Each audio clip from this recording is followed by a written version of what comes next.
मूल जो प्रॉब्लम है वो गरीबी की, ये मूल्यांकन की वजह से है।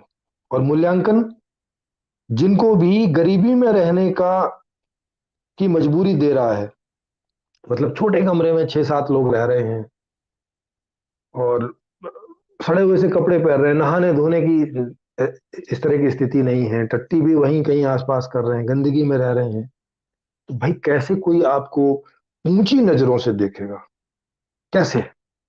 मुझे बताइए। जो बच्चा अच्छे खासे घर में पल रहा है, जहां बाकायदा बाथरूम होता है, बाकायदा सेंट इत्यादि, 2 बार नहाए, पानी की कोई प्रॉब्लम नहीं, खाना बढ़िया, तो शरीर उसका बढ़िया दिख रहा है, निरोगी पहलवान, सुंदर, अच्छे कपड़े पहने हुए है, कपड़ों से भी सुंदर दिख रहा है। अब वो जो व्यक्ति है वो इस जो इस मुंबई के धारावी से निकल के आ रहा है, झोपड़पट्टी से, उसके साथ वो कैसे अच्छा व्यवहार करेगा, ये बताइए। चाहे आप उसको कितनी कथाएं सुनाएं कि मनुष्य मनुष्य होता है, ऊंच नीच नहीं करनी चाहिए, भेदभाव नहीं करना चाहिए, ऐसी कितनी पट्टियां पढ़ाओ, कितने ही साधुओं के उपदेश दे डालो, कितने ही जैन साधु बैठ के उपदेश दे डालें, कितने ही हिंदू साधु उपदेश दे डालें, कितने ही मौलवी उपदेश दे दें कि सब अल्लाह के लोग हैं, भेदभाव ना करो। भाई कैसे नहीं करेगा भेदभाव,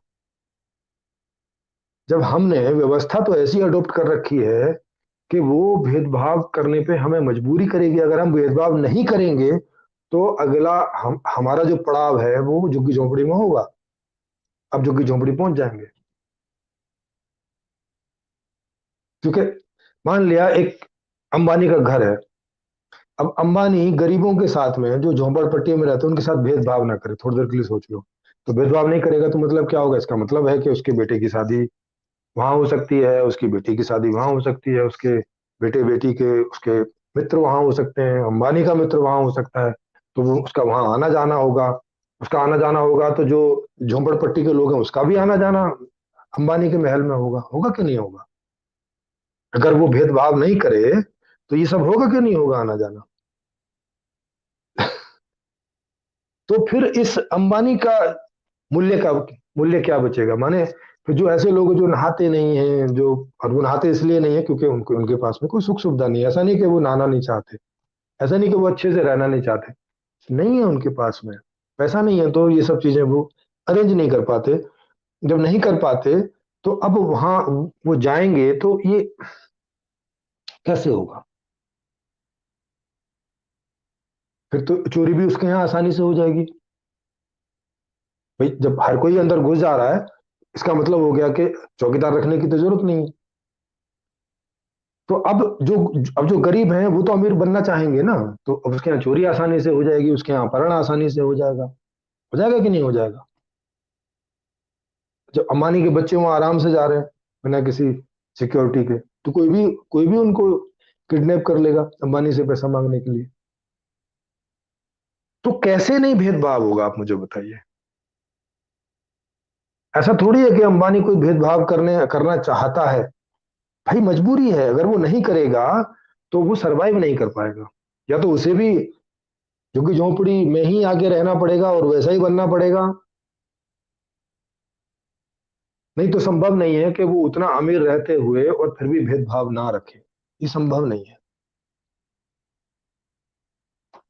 ऐसा तो है नहीं ना कि उसको कोई मजा आता होगा इस सब में, कि कोई किसी कहीं बच्चे को रोता हुआ देखता होगा तो उसको मजा आता होगा कि हाँ हाँ मेरा जीवन सफल हो गया, ऐसे तो नहीं सोचता होगा। लगता तो उसको भी बुरा ही होगा, लेकिन कर क्या सकता है? वो खुली एंट्री नहीं दे सकता अपने घर में। उसको भी ये डर होगा ना कि अब खुली एंट्री देंगे तो बच्चों की आपस में दोस्ती होगी, तो फिर शादी ब्याह भी होंगे, तो फिर सब कुछ होगा, तो फिर कोई भी आएगा, कोई भी मुझसे पकड़ के और मेरा अंगूठा लगवा लेगा और मेरी सारी धन दौलत ले लेगा।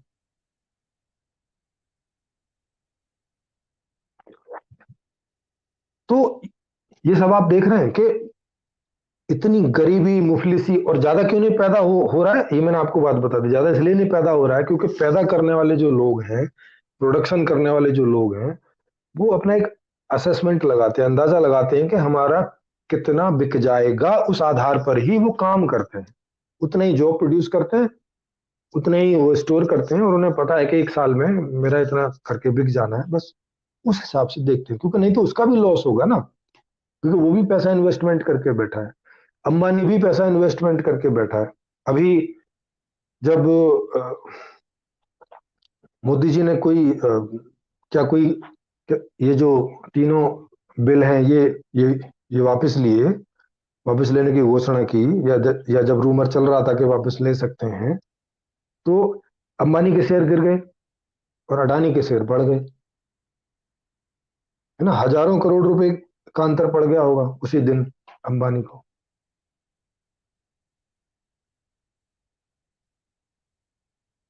आप सोचें इस तरह से। तो हर आदमी अपना एक इन्वेस्टमेंट लगा के रखता है ना, तो वो इसी तरह से लगाता है कि भाई कितनी मांग हो सकती होगी, उस हिसाब से उसका प्रोडक्शन करता है। तो ज्यादा प्रोडक्शन ही नहीं हो रहा है, तो जब सुख सुविधाओं का ज्यादा प्रोडक्शन ही नहीं हो रहा है, तो भैया 140 करोड़ जनता को मिलेगा कैसे, ये मुझे कोई भी आदमी बता दे। जब तक ये अर्थशास्त्र हमने अडॉप्ट कर रखा है, अभी वाला जो है, और ये हर देश की बात है। अब चूंकि मैं हिंदी में बोल रहा हूं, तो मैं भारत की बात कर रहा हूँ, या हिंदी भाषी जो भी देश होंगे, कहीं थोड़ी बहुत हिंदी बोली जाती होगी, मैं वहां की बात कर रहा हूँ। जब तक ये अर्थशास्त्र लागू है व्यवस्था में, तब तक किस विधि से आप इतना प्रोडक्शन कर सकते हो कि वो सबको मिल जाए। कौन करेगा इतना प्रोडक्शन, कहां से वो इतना इन्वेस्टमेंट करेगा? अंबानी कहां से उतना इन्वेस्टमेंट करेगा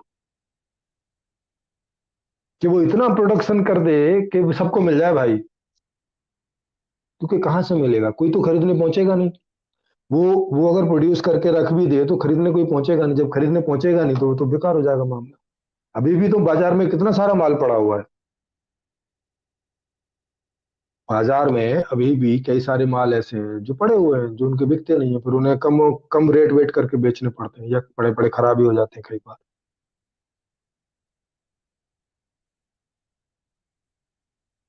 होता है कि नहीं होता है? तो कोई प्रोड्यूस ही नहीं करेगा, क्योंकि भाई व्यवस्था हमने ऐसी कर रखी है कि एक अंदाजे से ज्यादा कोई आदमी इन्वेस्टमेंट नहीं करेगा, प्रोड्यूस नहीं करेगा, क्योंकि उसको भय है कि डूब जाएगा वो। तो ऐसे अर्थशास्त्र में जो हर आदमी को भय भीत करके रखता है और उसको मिनिमाइज करके रखता है कि वो इससे आगे ना सोचे, इससे आगे।